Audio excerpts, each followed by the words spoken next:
Looking forward to our game tomorrow with McNeese. We've had a couple of good days of practice, continuing to improve on some of the fundamental things and the team things that we've highlighted with our group to make strides on.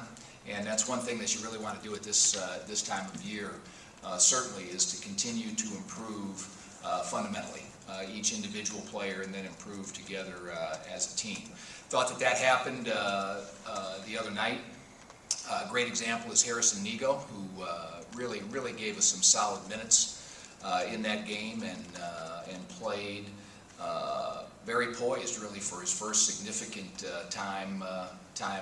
minutes on the court in that game. So we're looking forward to seeing some other players step up and do that as well against McNeese. They are a team that can score. They have a very explosive point guard, number 1 Burr, shooting over 40% from 3, and some potent inside guys. Number 15 McFerrin was averaging close to a double-double, and he can certainly score the ball inside. So we'll have to have very good sharpness on our defensive coverages and very good sharpness defensively with our fundamentals in one-on-one situations as well. Okay. First question, Sam? Coach, in the 2 games since Duke, you guys have held opponents, I think, 34 and 32% shooting. What's kind of made the difference in those 2 games? Mindset. The practices after our Duke game really had a strong focus on defense, because our guys were disappointed in the defensive play that we had at Duke. Duke obviously is a tremendous team, but still really wanted to make strides after that, and so we have. We still have a lot of room to grow in that area as well, though. Certainly our on-the-ball defensive fundamentals have to continue to grow. Different guys have to really make improvements in that area.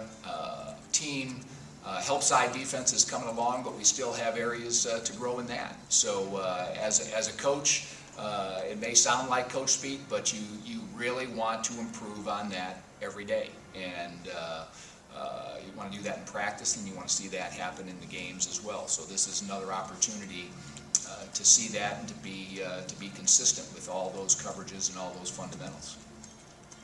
What's the balance with Thomas this time of year between, I guess, getting him the minutes and exposure he kind of needs at this time of year, but also kind of managing minutes and kind of managing him with the injury situation? How do you kind of go great question. Great question. Kind of plan for because you certainly want him to play through some conditioning aspects where he can push through some periods where he does get winded out there, as freshmen will do. But it's a balance, and Thomas has a good feel for that himself. You know, there was a time the other night when he wanted to come out, but we didn't take him out. We made him play through it and push through it a little bit. And so you want to make sure that not only with the physical aspect, but the mental aspects too of his coverages are sharp during that time. So it is a balance, and it's something that we're working towards again in practice and in game by game. Is there any thought to maybe lessening the minutes in a game like this, where it's you guys are favored to win? I don't know how to phrase it exactly, but I mean, do you consider that just really chopping off minutes a little bit?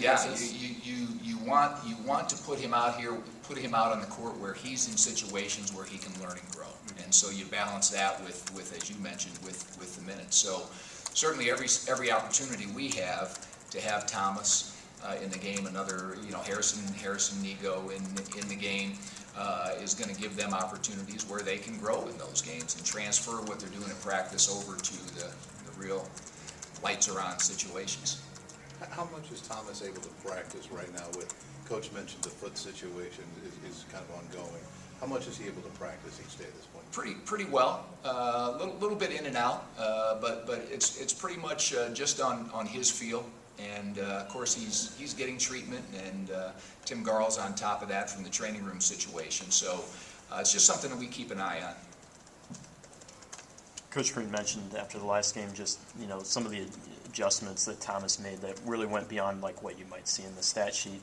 What were some of the adjustments he made from that game that really impressed you the most or stood out to you? He made a big adjustment in terms of his mentality on ball screen defense, and young guys, the speed of the game in particular with ball screen defense is something that they have to continue to develop and continue to adjust to. And he really made an adjustment. He came out. Coach Martin did a great job talking to him about his ball screen defense, coaching him on his ball screen defense. And then when Thomas went back in, he was much more attached to the screener. And so because of that, he was able to have the coverage performed at a better and higher rate.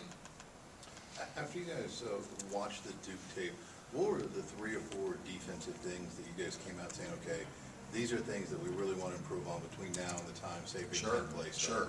Well, the number one aspect in all of college basketball, and if you watch games, it's just keeping the ball in front of you, which may sound simple, but anytime the ball gets to the paint, teams score at a high rate. So you have coverages, you have rotations, but if you keep the ball in front of you, then the coverages and rotations aren't as significant. And so that was definitely one of the things. Probably the other side of it would be our help side awareness. In terms of whatever defense we're in, our rotations in that, and then continuing to develop and gain experience at different ball screen coverages. So you want to be able to do several of those during a game. You want to be able to change those coverages because teams use them so much, use the ball screens offensively so much.